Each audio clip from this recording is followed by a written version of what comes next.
Hello everyone, this is Purnima from Subharti computer classes.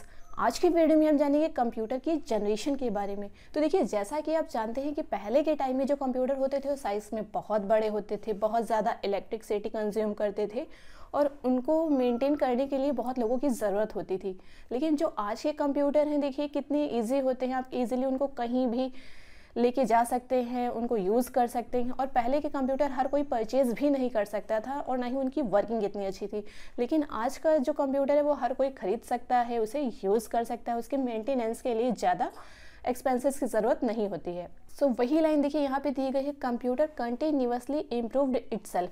Computer ने बराबर अपने आप को इम्प्रूव किया है इन टर्म्स ऑफ स्पीड, कि स्पीड पहले उतनी नहीं थी, अब स्पीड बहुत अच्छी हो गई है। एक्यूरेसी, जो पहले के रिजल्ट होते थे कि उस रिजल्ट में उतना ज़्यादा नहीं रहता था कि हाँ जो इसका रिजल्ट है बिल्कुल सही है, लेकिन आज के जो कंप्यूटर है बिल्कुल एक्यूरेट होते हैं कि इसमें कोई भी मिस्टेक होने के चांसेस नहीं है।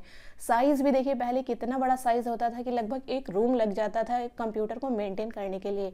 और अगर आज के कंप्यूटर की साइज़ की बात करें तो जो आप फ़ोन भी यूज़ करते हैं वो भी ऑपरेटिंग सिस्टम यूज़ करता है, तो कितना साइज़ छोटा हो गया, कितना हैंडी हो गया है। और देखिए यहाँ पे एंड प्राइस की बात हो रही कि पहले के प्राइस इतने ज़्यादा थे कि हर कोई नहीं खरीद सकता था, सबके बजट की बात नहीं थी। लेकिन जो आज का कंप्यूटर है ईजिली इंसान परचेज कर सकता है। The evolution of computer is often divided into 5 generation. तो जो कंप्यूटर का डे बाय डे इम्प्रूवमेंट हुआ है इसे ही जनरेशन बोला गया है। और इस जनरेशन को 5 कैटेगरी में रखा गया है कि किस जनरेशन में कितना इम्प्रूवमेंट हुआ है। तो देखिए, कंप्यूटर की 5 जनरेशन है। सबसे पहले हम जानेंगे फर्स्ट जनरेशन के बारे में। तो देखिए, मोस्टली आप भूल जाते होंगे कि किस जनरेशन का टाइम कितना रहा है। तो मैंने बिल्कुल इजी मेथड आपको यहाँ पे एक बताया। देखिए, 1940 से 1950 का जो टाइम था वो फर्स्ट जनरेशन था। और इस जनरेशन की अगर बात करते हैं तो आपको हर जगह थोड़ा थोड़ा ये जो टाइम पीरियड है इसमें आपको चेंजमेंट देखने को मिलेगा। जैसे मैंने यहाँ पे 1940 से 1950 दिया है, तो कहीं पे आपको 1940 से 56 भी दिख सकता है। तो थोड़ा बहुत चेंजमेंट होगा, तो इतना आपको क्लियर रखना है कि ये फर्स्ट जनरेशन है। लेकिन देखिए, जो फर्स्ट जनरेशन में इन्वेंट किया गया था, आविष्कार किया गया था, वो नहीं चेंज होगा। वो हमारा क्या, वैक्यूम ट्यूब था। फर्स्ट जनरेशन के जो कंप्यूटर थे वो वैक्यूम ट्यूब यूज़ करते थे। तो देखिए, जैसा कि यहाँ पे इमेज में आप देख रहे हैं, ये हमारा क्या है, वैक्यूम ट्यूब्स।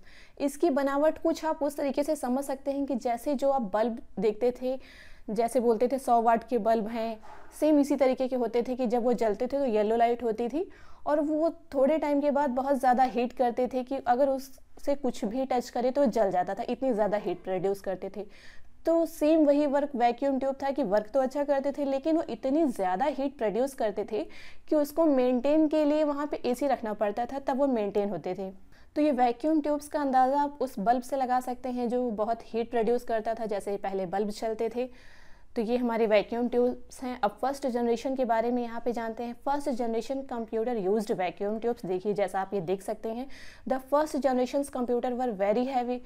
पहली जनरेशन के जो कंप्यूटर थे बहुत ज़्यादा हैवी थे, साइज़ में बहुत ज़्यादा होते थे। मतलब लगभग जैसा कि मैंने आपको बताया कि लगभग एक रूम का साइज़ वो लेते थे रखने के लिए, and needed a full room and consume lot of electricity. अब देखिए, जैसे ये वैक्यूम ट्यूब्स हैं, इतने वैक्यूम ट्यूब्स यूज़ होते थे तो उतनी ही ज़्यादा वो लाइट कंज्यूम करते थे। कि कंपैरिजन की बात करें, जो आप पहले 100 वाट के बल्ब का काम होता था, अब वही देखिए 5 वाट के एलईडी बल्ब यूज़ करके करते हैं, कितनी लाइट बच जाती है। तो उसी तरीके से कंप्यूटर में भी डे बाय डे डेवलपमेंट हुआ है। They used low level language. पहले के जो कंप्यूटर थे वो लो लेवल लैंग्वेज यूज़ करते थे, जिसे मशीन लैंग्वेज बोलते हैं, एंड यूज्ड नो एस। और पहले के टाइम के जो कंप्यूटर होते थे उसमें ओएस ऑपरेटिंग सिस्टम नहीं होता था। अब फर्स्ट जनरेशन के जो सबसे फेमस कंप्यूटर रहे हैं तो इनैक रहा है। तो देखिए, जो इनैक बना था उसको बनाने के लिए आपको पता है कितने वैक्यूम ट्यूब्स लगे थे, 18,000 वैक्यूम ट्यूब्स लगे थे। तो आप समझ जाइए कितना बड़ा साइज़ हो गया होगा, कितनी ज़्यादा इलेक्ट्रिसिटी कंज्यूम करता होगा और कितना हीट प्रोड्यूस करता होगा। तो 18,000 वैक्यूम ट्यूब से हमारा इनैक कंप्यूटर बना था। और जो फर्स्ट जनरेशन का कंप्यूटर था वो ईडीवैक था और यूनिवैक था। तो अगर आपसे कभी एग्जाम में पूछा जाता है कि फर्स्ट जनरेशन के कंप्यूटर कौन से थे, तो आप ये माइंड में रखिएगा कि फर्स्ट जनरेशन के कंप्यूटर इनैक था, ईडीवैक था और यूनिवैक था। तो ये था हमारा फर्स्ट जनरेशन। अब चलिए जानते हैं सेकंड जनरेशन के बारे में। तो फर्स्ट जनरेशन में हमारा क्या था, वैक्यूम ट्यूब्स आया था। अब सेकंड जनरेशन की अगर बात करते हैं, second generation computer use transistor. Second generation का जो कंप्यूटर था वो ट्रांजिस्टर यूज करने लगा था इंस्टेड ऑफ वैक्यूम ट्यूब्स। कि फर्स्ट जनरेशन में वैक्यूम ट्यूब्स यूज होते थे जो कि इतनी ज़्यादा हीट प्रोड्यूस करते थे, तो सेकेंड जनरेशन आने तक इन्होंने ट्रांजिस्टर बना लिया था, ट्रांजिस्टर यूज़ होने लगा था इंस्टेड ऑफ बल्कि वैक्यूम ट्यूब्स। कि वैक्यूम ट्यूब्स बहुत ज़्यादा यूज़ हो जाते थे, तो लगभग ये मानिए जितने 40 वैक्यूम ट्यूब्स जितने काम करते थे उतना काम अकेले एक हमारा ट्रांजिस्टर कर लेता था। तो 40 वैक्यूम ट्यूब्स के बराबर हमारा एक ट्रांजिस्टर होने लगा था। तो सीधी सी बात है, जब इतने वैक्यूम ट्यूब्स होते थे, साइज़ बड़ा होता था, तो पहली जनरेशन के कंपैरिजन में सेकंड जनरेशन के जो हमारे कंप्यूटर थे उनका साइज़ छोटा हो चुका था। This generation computer produces less heat. इस जनरेशन के जो कंप्यूटर थे वो हीट भी कम करने लगे थे, कि जब वैक्यूम ट्यूब्स लगते थे तो हीट ज़्यादा होती थी, लेकिन सेकेंड जनरेशन में क्या, हीट कम हो गई थी। इन this generation Fortran, ALGOL and COBOL language इस जनरेशन की थी। और देखिए सेकेंड जनरेशन में हमारा ट्रांजिस्टर आया था, और एग्जाम में क्या टाइम पूछा था, 1950 से 60 का जो टाइम था वो हमारा क्या था, सेकेंड जनरेशन था। तो ये थी हमारी सेकेंड जनरेशन की बात। और ये देखिए जो यहाँ पे फोर्ट्रान, एल्गोल एंड कोबोल ये हैं कंप्यूटर की लैंग्वेज थी। सेकेंड जनरेशन में ये लैंग्वेज हमारी यूज़ होती थी। अब जानते हैं थर्ड जनरेशन के बारे में। देखिए थर्ड जनरेशन का जो टाइम था 1960 से 1970 का था। Transistor were replaced by IC.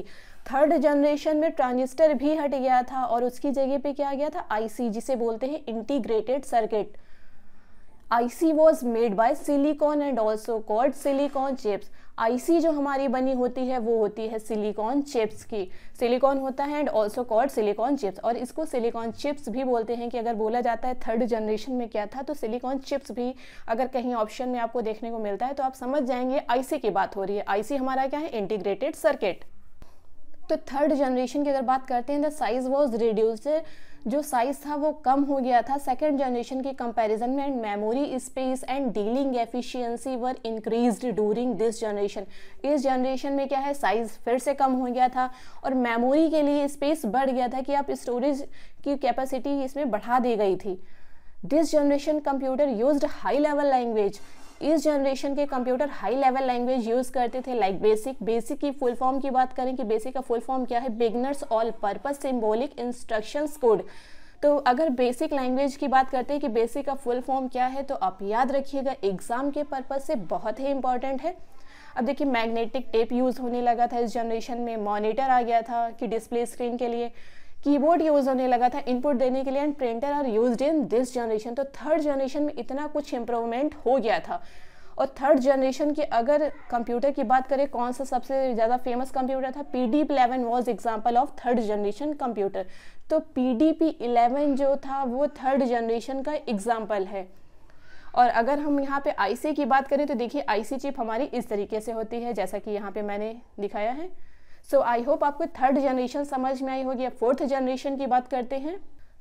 Fourth generation का टाइम हमारा क्या था, 1970 से 2010 तक। तो मैं अगेन वही बात रिपीट कर रही हूँ, जो आपका जनरेशन का टाइम है थोड़ा थोड़ा चेंजमेंट आपको हर जगह मिलेगा। जैसे यहाँ पे 1970 से 2010 तक दिया गया है, इसमें कुछ आपको चेंज मिल सकता है टाइम में। लेकिन 1971 में क्या आपका माइक्रो प्रोसेसर आ गया था। और माइक्रो प्रोसेसर अगर फोर्थ जनरेशन की बात होती है, फोर्थ जनरेशन में क्या आया था, तो माइक्रो प्रोसेसर भी बोल सकते हैं आप, और VLSI भी बोल सकते हैं। VLSI के फुल फॉर्म की बात करते हैं तो वेरी लार्ज स्केल इंटीग्रेशन है, were used in this generation. तो फोर्थ जनरेशन में हमारा माइक्रो प्रोसेसर आ गया था। Most advantages of this technology is that one microprocessor can contain all the circuits required to perform. तो देखिए जो माइक्रो प्रोसेसर था वो सारे काम कर सकता था, जैसे अर्थमेटिक कैलकुलेशन कोई होता है, लॉजिकल होता है, and control function on one chip.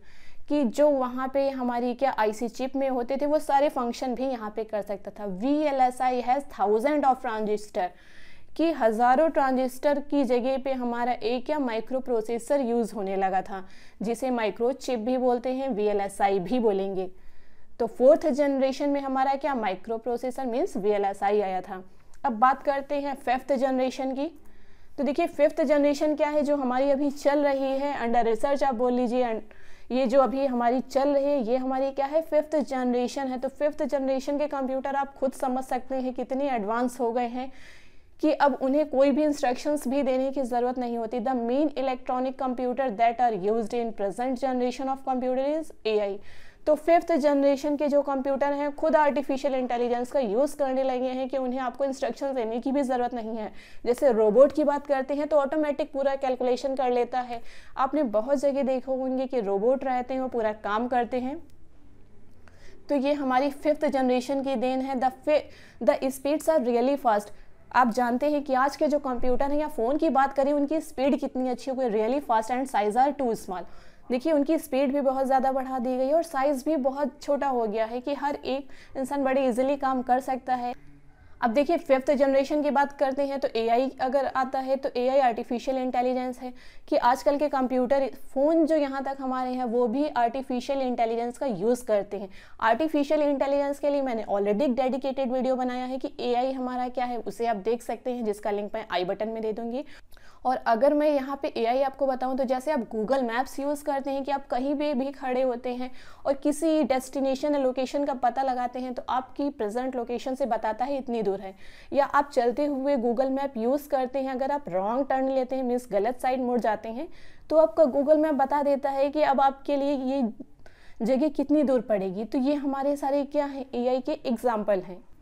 सो ये थी हमारी कंप्यूटर की जनरेशन, किस तरीके से कंप्यूटर ने डे बाय डे इम्प्रूवमेंट किया है और कैसे इतने बड़े साइज़ से कैसे इतने छोटे साइज़ में आ गया है, कि कैसे इतना हैंडी हो गया है। जो पहले के कंप्यूटर थे एक जगह सेट होते थे, दूर दूर से लोग उन्हें चलाने के लिए आते थे, काम करने के लिए उस पर आते थे, लेकिन आज का कंप्यूटर क्या है कि हर कोई उसे लेके आराम से कहीं भी जा सकता है।